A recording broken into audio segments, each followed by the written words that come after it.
నీ గురించి నేనెందుకు అలా అనుకుంటాను కాంచనా? మీ గురించి నాకు బాగా తెలుసండి. వెనకాలే ఉన్నారు కదా అనుకుంటాం, కానీ వెనకాలే గోతులు తీసే రకం మీరు. నన్ను నేను ప్రూవ్ చేసుకుంటాను చూడు. నీలవేణి, ఇది పద్ధతిగా లేదు. పెట్టిన తినో పక్కన కూర్చో.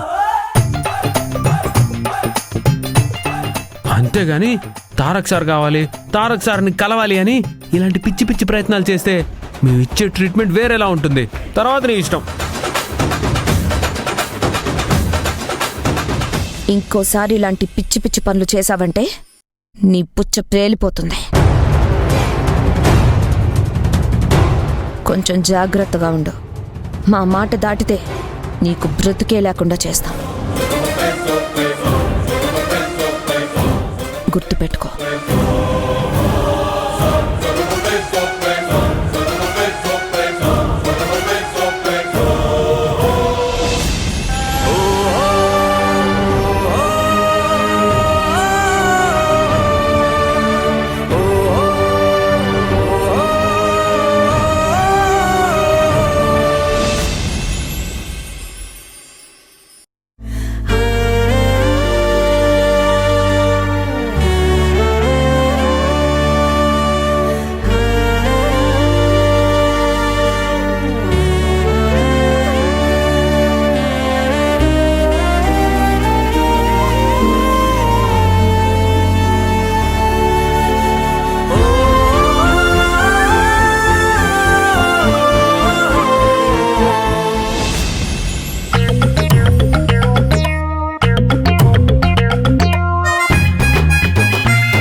నీలవేణిని ఇంట్లో నుంచి గెంటేసే వరకు ఈ ఇంట్లోను ఒక సైనికుడివి.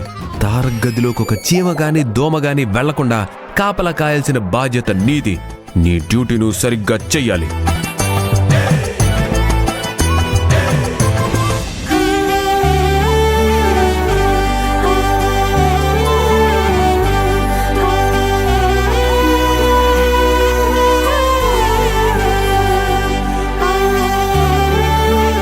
ఊళ్ళమ్మ తల్లి, నిన్నెంతగా నమ్ముతానే, నీకింతగా మొక్కుతానే, మరి ఎందుకమ్మా నాకు ఈ దారిలో ఇన్ని అడ్డంకులు పెడుతున్నావు, ఇన్ని అవరోధాలు పేర్చుతున్నావు? తారక్ సార్ని కలుసుకోవడానికి కూడా నాకు ఇన్ని పరీక్షలా? ఈ సమయంలో ఆయన పక్క నుండి సేవలు చేయాలి, ఆయన్ని కళ్ళల్లో పెట్టుకుని చూసుకోవాలి. నాకు అవకాశం లేకుండా చేసి నాతో ఎందుకు ఇలా ఆడుకుంటున్నావు?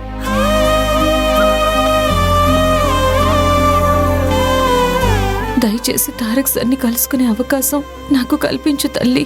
ఎందుకు నేను చేస్తున్న ప్రతి ప్రయత్నం ఫెయిల్ అయ్యేలా చేస్తున్నావు?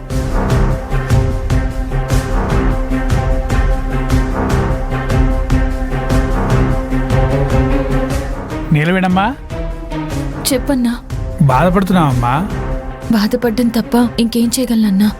ఆయనకి నేను ఇక్కడే ఉన్నానన్న సంగతి కూడా తెలిసేలా చేయలేకపోతున్నాను. ఆయన్ని కలుసుకోలేకపోతున్నాను. మనం ఎంతో ఆశతో చేసిన పలక ప్రయత్నం కూడా వాళ్ళ కంట పడింది. తిట్టిన తిట్టు తిట్టకుండా తిట్టారు. ఇలాంటి పరిస్థితుల్లో బాధ తప్ప ఇంకేం ఉంటుంది చెప్పు? తారక్ సార్ని కలుసుకోవడానికి నాకు ఒక ఉపాయం తట్టిందమ్మా. మన ప్రయత్నాలు ప్రయోగాలు సఫలం కావడం లేదు కదన్నా. ఇప్పుడే దెబ్బతిని మళ్ళీ వెంటనే ఏం చేయగలను చెప్పు? కానీ ఇప్పుడు నేను వేసే ప్లాన్ ఫలించాల్సిందేనమ్మా, ఫెయిల్ అవ్వదు. ఏంటన్నా అది? ఒకసారి చూడమ్మా. చెప్పన్నా, పర్వాలేదు. చూడమంటున్నాను కదా.